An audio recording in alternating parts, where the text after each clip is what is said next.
Hi, everybody. I'm so glad that we are together, if only remotely, through FamCon22. Hope you're having a great conference. My name is Peter Trippi.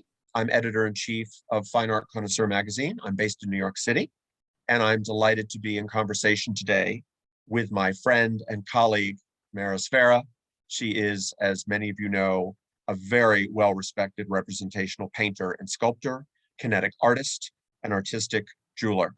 Her profound love of animals and unspoiled landscapes shines through in her recent work, which features vibrant coloring, a serene mood, and an occasional note of whimsy with which viewers can readily identify.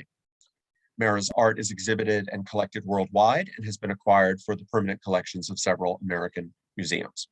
Mara, it's great to see you as always. You are one of my favorite people, and I just am looking forward to this chat about your recent work. We can have some fun with it. Thank you, Peter. I am so happy to see you. I always am. You make me very happy. You're just delightful. So here we go. Please Here we go. ask me those questions. I'm going to ask you questions. What we're going to do is share my screen so that we can see half a dozen of Mara's relatively recent works to get a sense of what it is she makes. And then we'll come back to the first slide and talk about them in more detail. But I thought it would be useful to the audience to see something of the work to better understand. If you'll bear with me for just a minute, I'm going to open up a full screen. You probably see a title page right now. You know already who we are. And then I'm advancing to an image of a zebra. That should be coming through loud and clear. I'm not going to linger on them. We don't have to talk about them in detail right now, but I just want to show you the brilliance of Mara's technique, her coloring, and then also her subject choice. This is the second example. And here's the third. She's a sculptor as well, as I mentioned before. And fish are a beloved theme. And of course, natural forms like waterfalls and glaciers. And there we go. Those are the half dozen. I'm just going to back up to the beginning, to the zebra, if I may. And I want to step back for a moment before we zoom in on a specific work and how it came to be. Mara, I wonder if we could explore your overall love and respect for nature. You often contrast eco, E-C-O, with ego, E-G-O. And I'd love to hear more about that, about the tension between the two. Well, Peter, I see the world in many ways, but one of the ways I see the world is through an ecosystem. And an ecosystem to me is working as a unity. So it's a state of homeostasis where everything comes together and everything works together and everything is respected. An ecosystem, ego is from the Latin word I, me. Yes. And that's when you put yourself first, irregardless of how you impact the rest of the world. And if you hurt the rest of the world, it doesn't matter because it's all about me. And that's something that I really find important in my storytelling, because these paintings and sculptures and all the art forms are storytellings to me. I don't have your beautiful talent with words, but I do it through the artwork. So you sure do. Absolutely. It comes through loud and clear. And I think that we'll talk a bit more about some of these themes as we move through the images.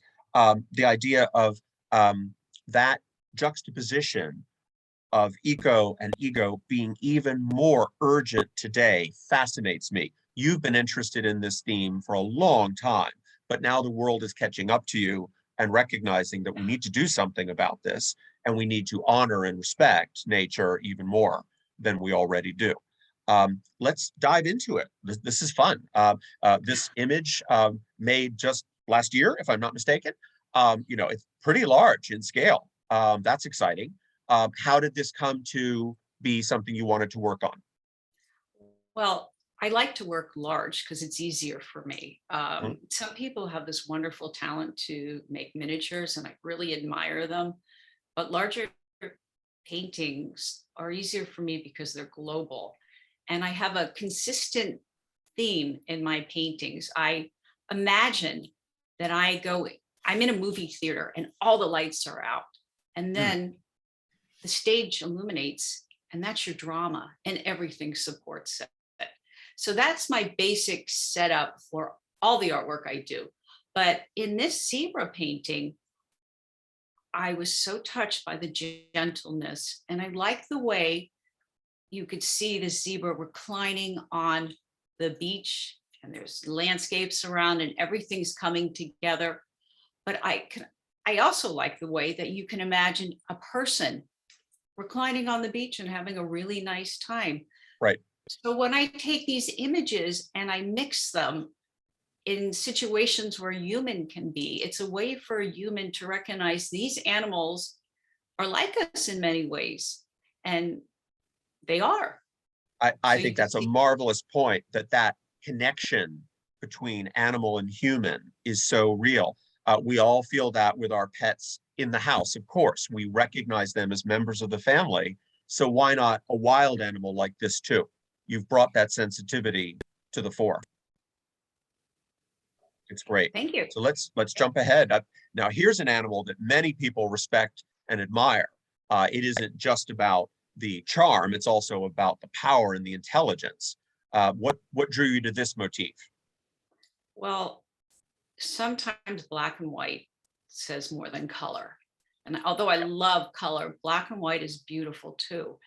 And this is really based on shapes. So these are shapes that came together to form horses. And why I painted this is because horses are in love the way we're in love. And love is a theme throughout all my artwork. And you can see the tenderness and how they care for each other, just like a person would care for another person. And I want people to recognize that horses love too, just like us.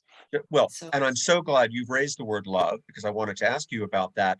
In our conversation earlier, you were telling me that a lot of viewers of your art use the word love in their dialogue with you, that they feel the love and they love the pictures or sculptures, obviously. That I think surely is part of the eco aspect, right? That there's a unity. You mentioned that as well. uh, yes, I mean, all the work is about loving either a living object or a not living object, or people. I'm actually trained as a portrait painter, and love is something that we all have in common, and we all have the ability to experience. So love makes me very happy, and I like to focus as a person on love. There's all different feelings and emotions that people as artists focus on and look for, but love is something that I can make a bond with the viewer, and Yeah, I it like love. certainly comes across. That's a Yeah, good thing and to I love. like love. That's it. Speaking of love, we have horses in love and now teddy bears. So tell us, what drew you to this material, the lucite? It has that luminosity, obviously, that is so attractive. The lucite, I used to work in bronze, but then I saw lucite at Ovidio. Ovidio was a lucite expert that I met. And when I walked into his foundry and I saw the lucite and the way that it reflected light, the way that he had the ability to make it reflect light, it looked like diamonds. So I like this transparency through the figures. And with these figures, I use the colors that I like. Everything's poured evenly. And I like the minimum shape. So the bears have a minimum shape to make the bear. And I like the sleekness because it reminds you of being a child in a period Yes. in your life where everything was lovable. You didn't have to worry. You just had your bear. You could hold your bear. Or, if you had a rabbit, I had a bear and I had a pig. So those were my two lovable animals. Pigs are cool. Yeah, but I think that's a really important point, though, that it is iconic that way. It is not too detailed, and that is a joy for people to look at and grasp pretty immediately. Behind Mara right now are two additional sculptures, so people should take a look at her portrait box, especially when we come back to the full slide presentation. The the idea of fish, I know that you have been really passionate about water as something that is not only life-giving, but also transcendent. Maybe you could talk about that in addition to these wonderful animals and why you're interested in them. Oh, these are fabulous. What I really like about longhorn cowfish is that you're in the ocean and they look like aliens. Down there, or if I'm lucky enough to be in an aquarium and I can see the fish, I'm thrilled. They are so bizarre looking and yet so beautiful. But then I think of it, they look like aliens to me, but when I go down into the water, I'm the alien. So I like that concept a lot because I can be an alien in my own planet. And there's so much life in the water, and the fish, they have feelings and they're so cute with their big eyes. And that's why I like these fish. They're great, absolutely striking. And the color contrasting is just marvelous. Yeah. So that idea of being in water, underwater, very powerful. A lot of us have done that and really feel uh, transcendent, that we are away from the regular world in a good way. Speaking of water, of course, and life-giving, this waterfall, this is an older picture, but still something very powerful to me. Tell me more about how this came to exist. Well, for my father's 75th birthday, my family, we all went to celebrate his birthday in Costa Rica. And that was a really happy time in my life. I had a wonderful time. My father had a wonderful time, and all my relatives, we really had a wonderful time together.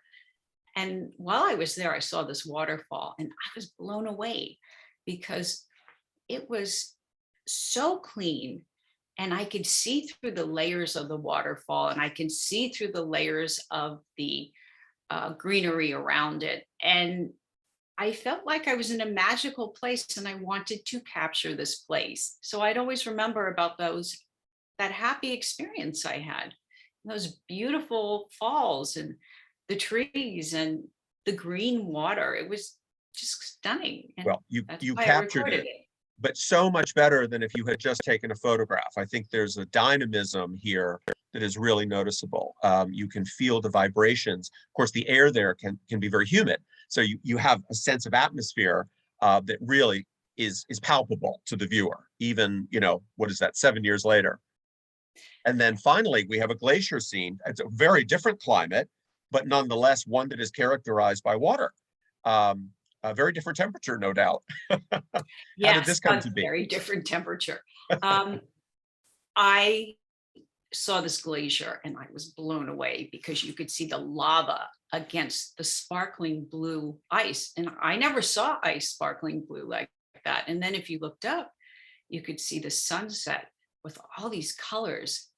And it was so heavenly. And then I was high up, and that is the point in my life where I was closest to the skies. Yeah. And it was magical. Just, I like to capture magic, and the world is wonderful. And in this painting, everything came together. The clouds, cloudless sky, but the sky, the glacier, my Wonderful. being there. Yeah, So passages of color flickering. I love that. I think that's so well captured. I'm just going to stop the share now so I can look at you again. There we go. Um, just pointing out the sculptures behind Mara. Again, more examples of her work in this clear, luminous material. Fantastic.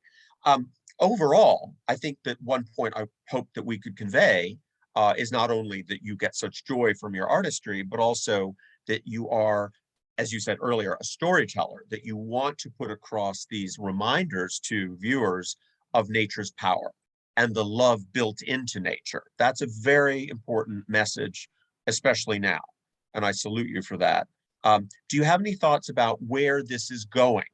Not necessarily for you. I mean, obviously, you're going to carry on with your specific kinds of work, but do you sense more interest among artists in art that focuses on nature? absolutely, because when you go into nature, it's a break. It's an emotional and a psychological break.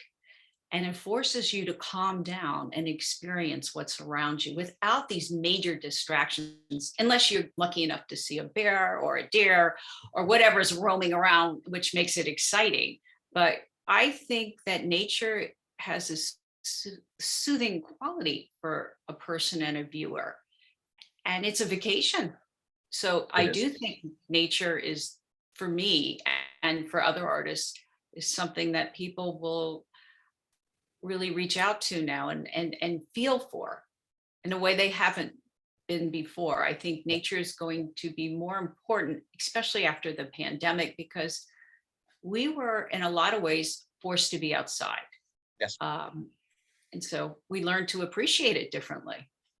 Differently. That's such an important point, that we were always aware of it, but now it feels different. It matters more to many of us. And I think that's a gift. If there's a silver lining to this recent trauma, that would be one of them. So, Mara, thank you so much. We don't have a lot of time, but we wanted to get across your wonderful images and hear some of your thoughts. Thank you for taking time, and hope everyone will visit Mara's website to see more. That information will be provided later in the program. Okay, Thank take you, care for now. Peter. Thank Thank you you. so much. This is a privilege. Thanks. Bye-bye. Bye.